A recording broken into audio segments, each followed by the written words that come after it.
शैतान की अगर आप फ्राइडे और सैटरडे की परफॉर्मेंस देखेंगे तो आपको ऐसा लगेगा कि शायद ये मूवी इसी फ्राइडे को रिलीज हुई है, क्योंकि जिस तरह का कलेक्शन ये मूवी करके निकाल रही है, उस कलेक्शन को देखने के बाद में कोई ये नहीं कह सकता कि ये इस मूवी का सेकंड वीक चल रहा है। जबकि इसी के सामने रिलीज हुई दूसरी मूवी योद्धा और बस्तर, दोनों ही मूवीज स्ट्रगल करती हुई नजर आ रही हैं। बट शैतान, word of mouth publicity, public का प्यार, एक इंटरेस्टिंग कहानी, बढ़िया कलाकार, अच्छा बैकग्राउंड स्कोर, इन सब के दम पर दूसरे हफ्ते में ऐसा लग रहा है कि पहले हफ्ते से भी ज्यादा स्ट्रॉन्ग एक कलेक्शन निकाल सकती है। अजय देवगन की इस फिल्म की इस समय हर तरफ वैसे भी तारीफें हो रही, लेकिन बात सिर्फ तारीफों की नहीं है, बात इसकी भी है कि कलेक्शन ये मूवी कैसा निकाल रही है। और इस मूवी ने वाकई में जो कलेक्शन निकाला है उसको देखकर हर कोई यही कहेगा कि आज की तारीख में अगर कहानी अच्छी है तो आपकी मूवी को हिट होने से कोई रोक ही नहीं सकता। क्योंकि शैतान की अगर हम मार्केटिंग और प्रमोशन की बात करें तो ऐसा लगता है कि शैतान से ज्यादा एग्रेसिव प्रमोशन तो लापता लेडीज का हुआ था, जिसमें कि खुद आमिर खान अपनी एक्स वाइफ की मूवी के प्रमोशन के लिए हर जगह पर घूमते हुए नजर आ रहे थे, भोपाल भी पहुंचे थे। लेकिन उसके सामने अगर हम शैतान की बात करें तो शैतान मूवी को उतना ज्यादा प्रमोट नहीं किया गया था, बस दर्शकों के बीच में रख दिया गया और दर्शकों ने फिर खुद ही डिसाइड किया कि वो इस मूवी को किस तरीके से एक्सेप्ट करेंगे। और देखिए, परिणाम हमारे सामने है। जिस तरीके से इस मूवी का कलेक्शन सामने आ रहा है वो वाकई में काफी ज्यादा इंटरेस्टिंग है।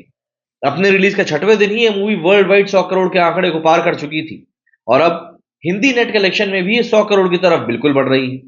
आज संडे है और उम्मीद की जा रही है कि आज भी एक बड़ा अच्छा कलेक्शन निकलेगा। और आज अगर कलेक्शन नहीं भी निकल पाया तो मंडे तक तो ये मूवी, मतलब कल तक तो ये मूवी फॉर श्योर 100 करोड़ का आंकड़ा इंडिया में जरूर पार कर लेगी। अगर मैं बात करूं कल के कलेक्शन की, तो सैटरडे को भी इस मूवी ने सरप्राइजिंगली 8 करोड़ का बिजनेस किया है और फ्राइडे का जो उसका फाइनल कलेक्शन निकल कर आया है वो आया है 5 करोड़। मतलब कि इस मूवी ने अपने सेकंड वीक के पहले 2 दिनों में ही 13 करोड़ से ज्यादा का बिजनेस कर लिया है। और पहला हफ्ते की बात करें तो इसने 79.75, मतलब ऑलमोस्ट 80 करोड़ का बिजनेस किया था। तो यहां पर अब इसका इंडिया में टोटल कलेक्शन जो है वो 93 करोड़ के आसपास पहुंच चुका है। आने वाले हफ्ते में ये मूवी और कलेक्शन करके निकालेगी। उससे पहले संडे का दिन बचा ही है। अगर हम सैटरडे जितने कलेक्शन की भी एक्सपेक्टेशंस रखें तो ये मूवी आज इंडिया में नेट कलेक्शन में 100 करोड़ के आंकड़े को पार कर लेगी। वही अगर हम ग्रॉस कलेक्शन की बात करें तो इसका ग्रॉस कलेक्शन इंडिया का 120 करोड़ को क्रॉस कर चुका है। तो ऐसे में वर्ल्ड वाइड कलेक्शन जो है इस मूवी का वो 140 करोड़ को ऑलरेडी क्रॉस कर चुका है, अगर हम टोटल ग्रॉस कलेक्शन की बात करें तो। अब अगर इस मूवी को जानकर, इस मूवी को देखकर भी कोई ये नहीं समझ पा रहा है कि यार दर्शक क्या चीज देखना चाह रहे हैं, तो मुझे ऐसा लगता है कि उस इंसान ने आंखें ही बंद करके रखी हैं, इसलिए वो समझ नहीं पा रहा है। क्योंकि अब तो सारी चीजें हमारे सामने है कि कौन सी मूवी किस तरीके से परफॉर्म कर रही है।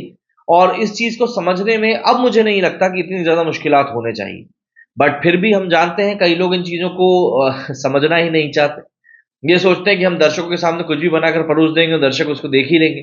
तो वो चीज आज की तारीख में बंद हो चुकी है। पब्लिक बहुत समझदार हो चुकी है। ओटीटी जैसे प्लेटफॉर्म्स उनके पास में है जहां पर कि वो अपने चॉइस की, अपनी पसंद की मूवीज देख सकते हैं। और अगर बॉलीवुड ने वैसी मूवीज नहीं बनाई जैसे कि दर्शक देखना चाहते हैं तो जाहिर सी बात है वो थिएटर में पैसा वेस्ट करने के लिए नहीं आएंगे। योद्धा इस हफ्ते रिलीज हुई है, उसके बावजूद भी वो बॉक्स ऑफिस के ऊपर वैसा परफॉर्म नहीं कर पा रही जैसा कि शैतान अपने दूसरे हफ्ते में कर रही। कारण यही है कि शैतान इस समय योद्धा के ऊपर भारी पड़ रही है स्टोरी टेलिंग के मामले में। क्या कहना है आप लोगों का इस बारे में, कमेंट करके जरूर बताइएगा। मेरे स्टूडियो फिलहाल इतना ही। जय हिंद, जय भारत।